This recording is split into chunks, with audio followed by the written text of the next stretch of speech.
Well, another rainy day. Boy, it rained like hell last night.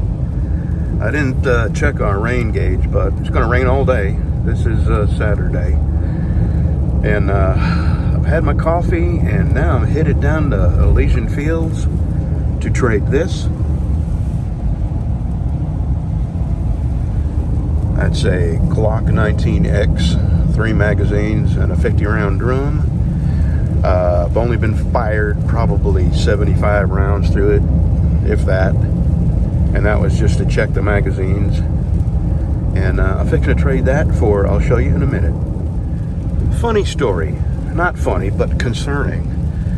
A couple years ago, I was following a guy on the way back from a Patriot Guard mission, is what they call them. You know, burial.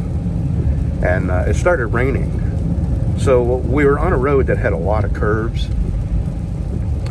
And I slowed down on the curves because, you know, we had standing water on the road. And I was on a motorcycle. I forgot to mention that. I was on a motorcycle, you know, on Patriot Guard, you do these things on motorcycles. So, gotta turn here. We get stopped, and he goes, "How come you kept slowing down on them curves?" And I was thinking, you gotta be freaking killing me. Here's a scientific fact. On wet roads, like this, doesn't have to be standing water, just has to be wet, you lose 70% of the friction that makes you stick to the ground. And that's on 4 wheels or 18 wheels. Now, can you imagine only having 2 wheels and then only being left with 30% of the friction that makes you stick to the road, and then going faster on corners?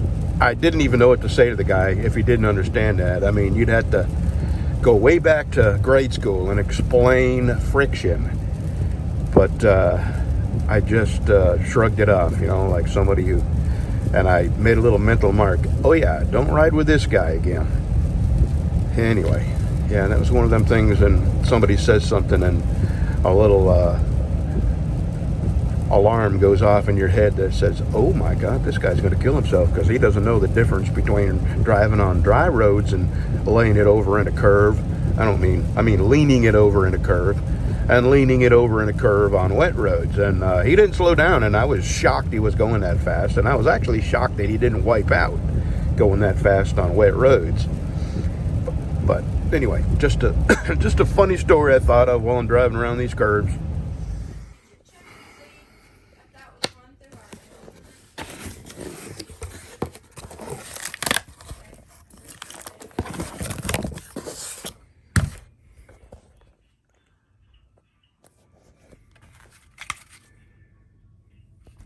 Optics ready.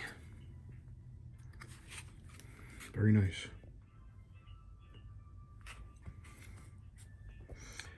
That's an M&P 2.0, 9mm, optics ready.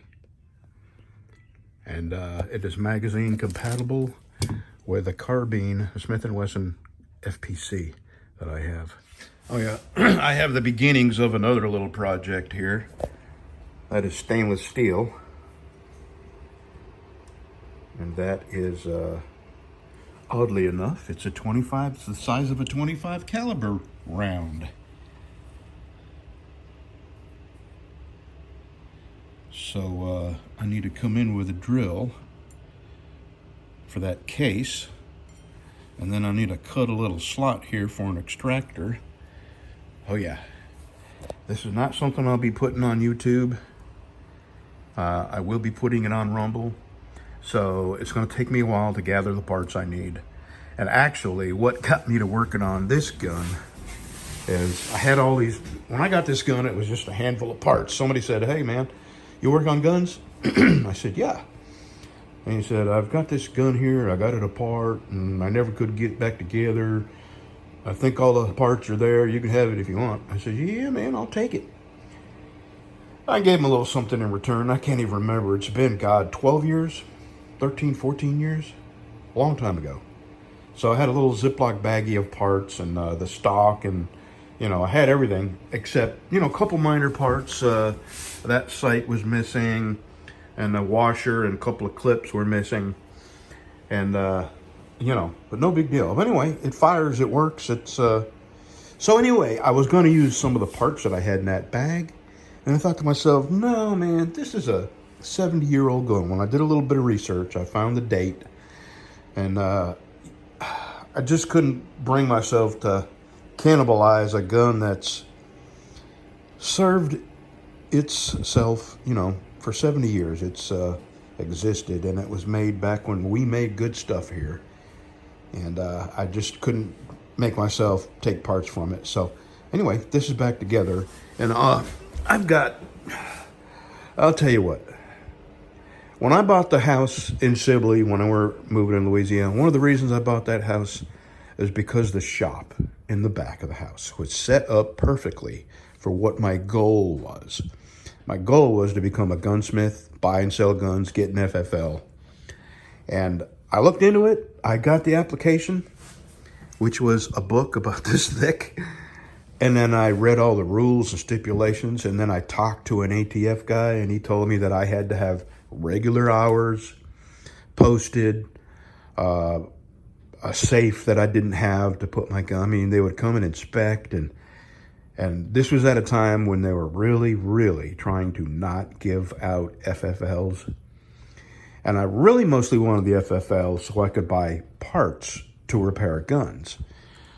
So I shelved the idea, and I just never did go to being a gunsmith. Like, I've got all kinds of materials and reading, you know, diagrams, and you just wouldn't believe the gunsmithing books. I mean, I got stacks and stacks and stacks of gunsmithing books and old parts lookups. And anyway, moving on. That never happened. That, you know, the finding out the amount of trouble that it was going to cause me, and I was an over-the-road truck driver, so there was no way I could have regular posted hours. Even if you were a gunsmith, if you had an FFL, which you needed to buy certain parts, you had to have regular posted hours and, you know, log everything in. And it was way more in my life than I wanted the government to get. So that's why I shelved that idea. Okay, enough talking, Brad. Let's get to work. I'm going to take that apart now and get all the factory grease off it and clean it up, and then chili will be ready.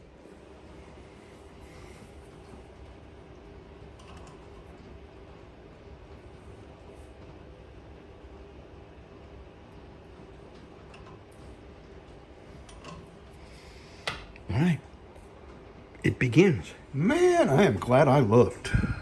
Let's see if I show you. Can you see all the crap in that barrel?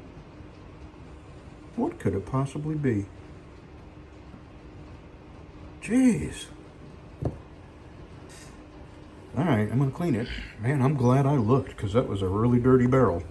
And you can see the wear marks right here on each side.